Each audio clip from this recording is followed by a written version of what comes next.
The construction industry is under growing pressure to reduce its carbon footprint as part of its contribution to the fight against global warming. One solution pitched by the forestry industry and some investors is to build apartment blocks and office towers with a special type of wood known as mass timber.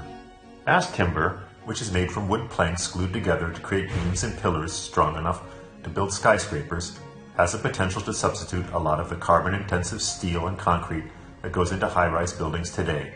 What's more, the carbon stored in that wood remains sequestered for the life of the building. Mark Crandall, who co-founded commodities trading giant Trafigura and ran Glencore's energy trading department, is such a believer in mass timber that he and Uruguayan construction executive Matias Abergo led a group of investors who acquired a lumber mill in northern Uruguay to supply a mass timber factory they plan to open in 2022. The new company, Arboreal, will supply lumber and mass timber to local builders and export markets. It was Abergo who sold Crandall on the idea of investing in mass timber shortly after they met through a mutual friend in the Uruguayan resort town of Punta del Este in 2019. The project dovetailed with Crandall's sustainable energy strategy at Postscriptum Ventures, the private equity firm he started in 2006 after leaving the commodities trading business. Abergo's pivot to mass timber began about 5 years ago when he was searching for new materials and construction techniques to build homes cheaper and faster than with traditional bricks and mortar. A TED Talk by Canadian architect Michael Green about fighting climate change by building with wood helped convince Abergo to stake the future of his construction company and his own money on mass timber. Uruguay has no shortage of wood after investors planted eucalyptus and pine on almost 2.5 million acres of largely marginal land in recent decades to feed local pulp mills and export markets hungry for logs and lumber. The mass timber factory Crandall, Abergo, and their partners plan to build will add value to wood that is now shipped in the form of raw logs to China and India to be turned into furniture and pallets. Abergo sees the factory as key to taking wood construction mainstream in the South American country of 3.5 million people.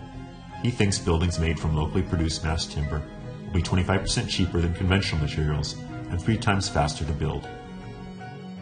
Mass timber has been around for decades, but only in recent years has it started to gain traction in developed countries. Norway boasts the world's tallest wood building at 18 stories, soon to be displaced by a 25-story mass timber tower in Milwaukee next year. Critics say the environmental benefits of mass timber are overstated due to the carbon released from the decay of branches and treetops left in the forest after the wood is cut, or through the burning of forestry waste like sawdust. The need to replace wood structures more frequently than concrete buildings due to age or natural disasters swells that carbon footprint.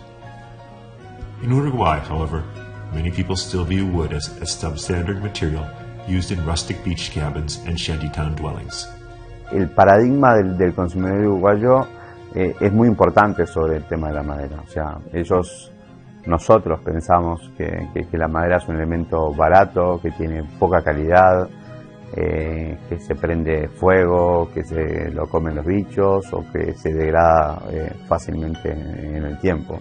Y son paradigmas erróneos. Mass timber is slowly winning over skeptics in Uruguay thanks to a pair of hotels built by Abergo's construction company and an art museum that architect Carlos Ott designed for local sculptor Pablo Achugari. Abergo wants to build more eye-catching projects to spur greater acceptance of wood in Uruguay, including South America's tallest wood building as the ultimate proof of concept. Tenemos la intención de hacer el edificio más alto en Sudamérica para posicionarnos regionalmente, número uno, y para totalmente sacar la barrera del paradigma de consumo del consumidor uruguayo, ¿no? Que, bueno, si tenemos un edificio de, supongamos, 15, 16 pisos, nadie va a poner en cuestionamiento un edificio de 4 pisos, ¿no?